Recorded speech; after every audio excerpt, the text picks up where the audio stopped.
Vous vous souvenez peut-être, en avril dernier, de l'histoire du coq de Notre-Dame de Paris. Il trônait au sommet de la pointe qui s'est effondrée pendant l'incendie. Avant d'être retrouvé au sol, certes très endommagé, mais certains avaient parlé de miracle. Demain et dimanche, le coq sera accessible au grand public, au ministère de la Culture pour les Journées du patrimoine, et il pourrait ne pas être restauré. Diane Chenouda.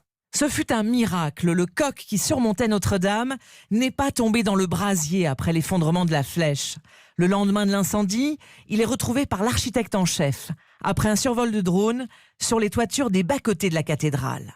Richard Boyer, le directeur de la Socra, la société chargée de la restauration. Donc voici le coq qu'on a sauvé. Donc il est très détérioré, les ailes sont écrasées, le corps est aplati.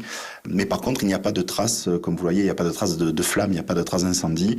Il est cabossé et cette altération est due à la chute. Et comme vous le voyez, il y a des traces de dorure. Donc le coq à l'origine était doré. C'est les ailes, c'est la queue qui s'est complètement écrasée, la tête aussi. Donc en fait, on avait l'impression, à l'origine, il avait une vague forme de ballon de rugby, un peu. Bon, ben là, maintenant, il est plutôt, on dirait, une compression de César. Il devait être restauré avant que Notre-Dame ne prenne feu, sauf que l'incendie a tout changé. Ça serait de le conserver tel quel et de le présenter au public dans le trésor de la cathédrale comme un témoin de l'incendie. Dans ce cas, une réplique du coq, à l'identique, serait réalisée. Un coq flambant neuf, tout doré, pourrait donc à nouveau surplomber un jour Notre-Dame.